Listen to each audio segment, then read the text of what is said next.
अपने उत्तराखंड दौरे के दौरान मां डांट काली के भी दर्शन करेंगे। मां डांट काली का मंदिर देहरादून एक्सप्रेसवे पर यूपी और उत्तराखंड की सीमा पर मौजूद है, जो एक प्रसिद्ध सिद्धपीठ है। डांट काली से जुड़ी ये रिपोर्ट देखिए।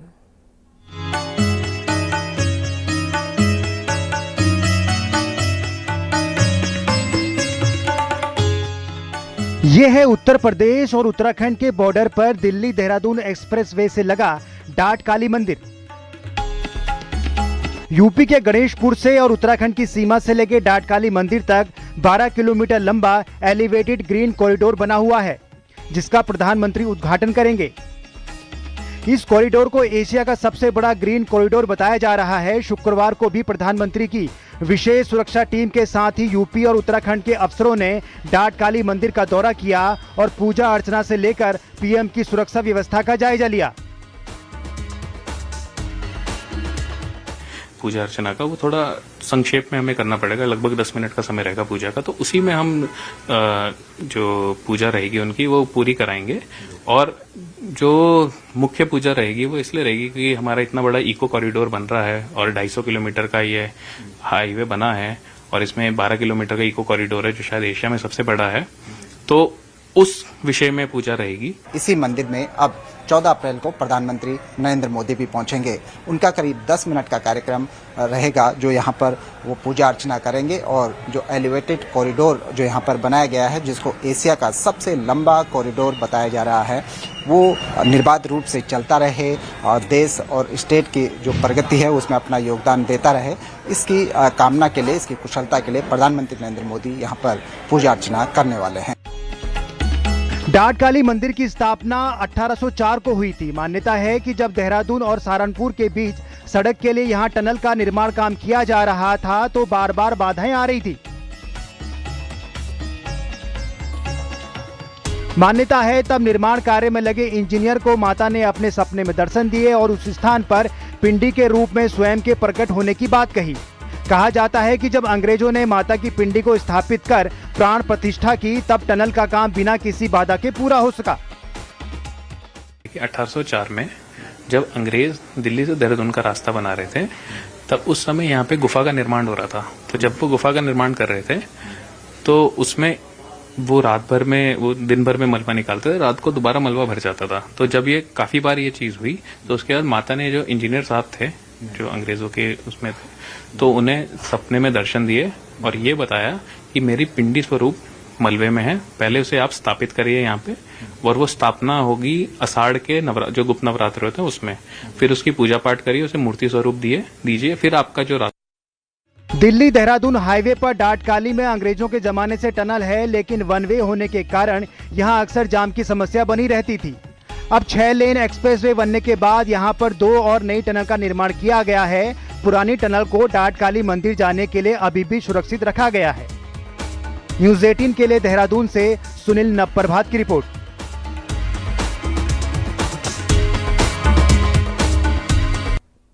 ईडी ने अर्थ इंफ्रास्ट्रक्चर लिमिटेड से जुड़े मनी लॉन्ड्रिंग केस में कार्रवाई की। दिल्ली गुरुग्राम में अर्थ इंफ्रास्ट्रक्चर लिमिटेड के 10 ठिकानों पर ईडी ने छापा मारा है। इस दौरान भारी तादाद में कैश और गोल्ड मिला। छापेमारी के दौरान 6 करोड़ 30 लाख कैश मिले, करीब 7.5 करोड़ रुपए के जेवर मिले, चांदी की बुलियन और लग्जरी घड़ियां मिली। अर्थ इंफ्रास्ट्रक्चर पर हजारों निवेशकों से ठगी का आरोप है।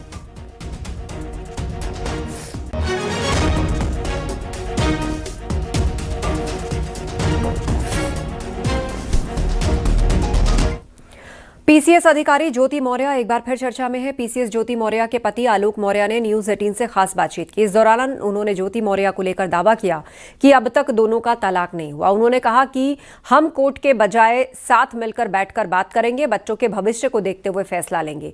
वहीं उन्होंने सरकार से पुरुषों की बात सुने जाने के लिए आयोग के गठन की भी मांग की। आपका ज्योति मौर्य का ये खबरें आती हैं, कभी तलाक हो गया, कभी आती है सुलह हो गया, इस वक्त स्टेटस क्या? सर अभी तलाक नहीं हुआ है सर, बैठ के हम लोग बात करके उसको सुलझाना चाहते हैं। जो भी मैटर होगा सर, हम लोग जैसा भी निर्णय लेंगे आपको सर बताएंगे। अहम सवाल है आलोक जी कि आप क्या चाहते हैं, आप ज्योति जी से तलाक लेना चाहते हैं या नहीं? सर अब बैठ के बात करेंगे, बच्चों का भविष्य को देखते हुए जो भी एक अच्छा निर्णय होगा वो लिया जाएगा सर। इस दौरान आलोक जी आपने पुरुष आयोग बनाने की भी मांग की है, उसके पीछे क्या मकसद है? सर पुरुष आयोग का सर मेरा सिर्फ एक मकसद है कि भारत में हर चीज़ दो विभाग में बांटी गई है। जैसे महिला आरक्षण है, पुरुष आरक्षण है, महिलाओं के लिए थाना है, पुरुष के लिए थाना है। तो बस एक सर मेरा निवेदन है सरकार से, आग्रह करता हूँ सर कि एक पुरुष को प्लेटफॉर्म सर चाहिए अपनी बातें कहने के लिए। मैं सर उस दौर से गुजरा हूँ, तो मुझे सर अंदर से बहुत आहत हुआ कि मेरी बातें कहीं नहीं सुनी गई। तो एक प्लेटफॉर्म चाहिए सर।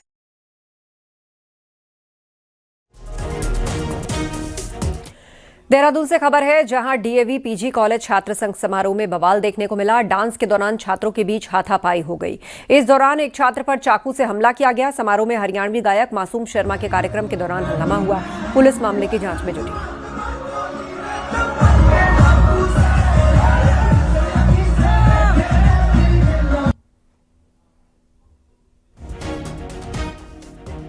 तो डांस के दौरान छात्रों के बीच चाकूबाजी तक हो गई। देहरादून डीएवी कॉलेज में छात्रों के बीच मार पिटाई, चाकूबाजी हुई। छात्र संघ समारोह के दौरान ये पूरी घटना हुई है। डांस को लेकर विवाद शुरू हुआ। ये इतना बढ़ा कि मारपीट, हाथापाई और यहां तक कि चाकूबाजी वहां पर शुरू हो गई। डीएवी कॉलेज छात्र संघ समारोह में बवाल हो गया। डांस को लेकर छात्रों के बीच में हाथापाई और चाकूबाजी तक हो गई। आपको तस्वीरें दिखा रहे हैं। देहरादून से खबर है, छात्र संघ चुनाव का समारोह था, ऐसे में डीजे पर डांस को लेकर विवाद हो गया। झगड़ा इतना बढ़ गया कि चाकूबाजी तक वहां हो गई। डीएवी कॉलेज की एक घटना है, जहां छात्र संघ चुनाव में समारोह के दौरान स्टूडेंट्स के बीच में चाकूबाजी हो गई। तो तस्वीरें आपको दिखा रहे हैं। यही वो कार्यक्रम है जहां डीजे पर डांस करने को लेकर छात्रों के बीच चाकूबाजी हो गई। देहरादून का डीएवी कॉलेज, जहां पर ये पूरी घटना हुई है। छात्र संघ पर बवाल हो गया, डांस को लेकर विवाद बढ़ गया, हाथापाई और चाकूबाजी तक हो गई।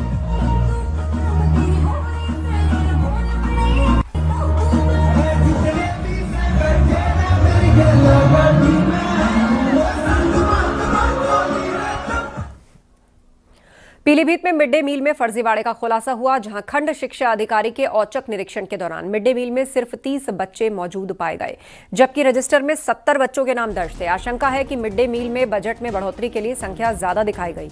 इसके अलावा मिड डे मील का खाना उपलों से बनाया जा रहा था, जबकि इसके लिए गैस सिलेंडर अलग से दिया गया। इस दौरान अधिकारी ने कई बच्चों से सवाल किए तो जवाब नहीं दे पाए। पूरे मामले पर बीएसए खंड शिक्षा अधिकारी ने रिपोर्ट तलब की।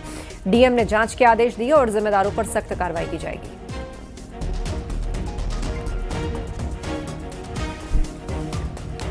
आगरा के थाना कागारौल कस्बे में मामूली विवाद देखते ही देखते हिंसक रूप ले गया। एक ही परिवार के दो पक्षों के बीच भैंस बेचने के पैसे को लेकर विवाद शुरू हुआ।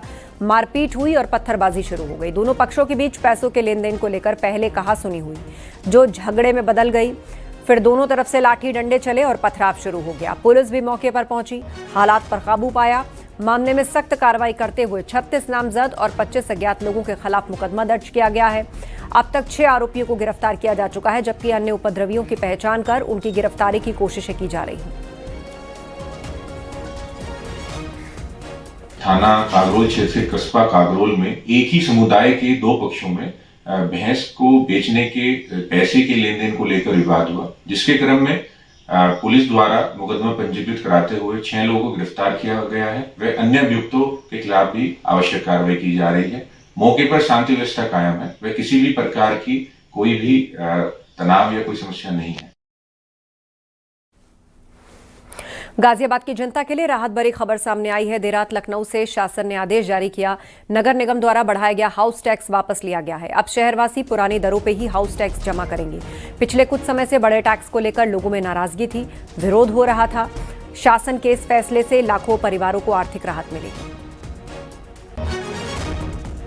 वो 1 रुपए का या 96 पैसे या 1 रुपए 32 पैसे का 3.5 रुपए कर दिया गया था, उसको कम करके 2 रुपए 10 पैसे, 2 रुपए 11 पैसे ऐसे है, ताकि छूट का लाभ मिला के कहीं पे भी 10-15% ऑन एन एवरेज और मैक्सिमम 20% से ज्यादा ना बढ़े। पहली बात।